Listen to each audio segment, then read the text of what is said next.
মুরিদ কেমন হওয়া উচিত?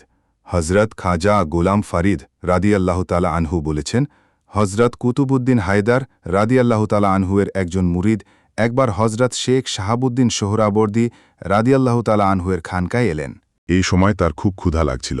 সে তার নিজ শাইখের দিকে মুখ করে বলল, আল্লাহর নামে কিছু পেলে ভালো হয়।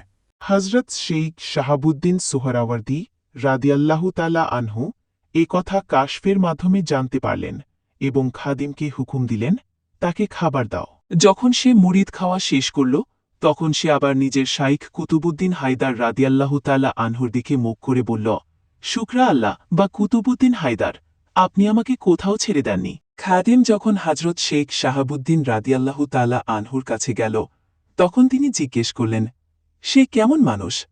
খাদিম বলল, আশ্চর্য এক মানুষ, আপনার খাবার খায় কিন্তু কৃতজ্ঞতা জানায় কুতুবউদ্দিন হায়দারকে। এই কথা শুনে হজরত শেখ শাহাবুদ্দিন সোহরাওয়ার্দী রাদিয়াল্লাহু তাআলা আনহু বললেন, মুরিদি তো এর কাছ থেকেই শেখা উচিত। যেখান থেকেই কিছু পায় তা নিজের শাইখের ফয়েজ, আধ্যাত্মিক দান মনে করে, তা সে বাহ্যিক নেয়ামত হোক বা আভ্যন্তরীণ। সূত্র মাকাবিসুল মুজালিস, পৃষ্ঠা 963। তরিকতের সবক। প্রকৃত মুরিদ যখনই যা কিছু অর্জন করে, তিনি অর্জিত দানকে নিজের যোগ্যতা মনে করেন না, সমুদায় সকল পীর ও মুর্শিদের কৃপাদান হিসেবে মনে করে। এমনকি অন্য কোনো অলি, পীর, বুজুর্গ, দরবেশ থেকেও কিছু পাইলে সেটাও তিনি নিজের পীর ও মুর্শিদ প্রদান করেছে মর্মে বিশ্বাস করে থাকেন।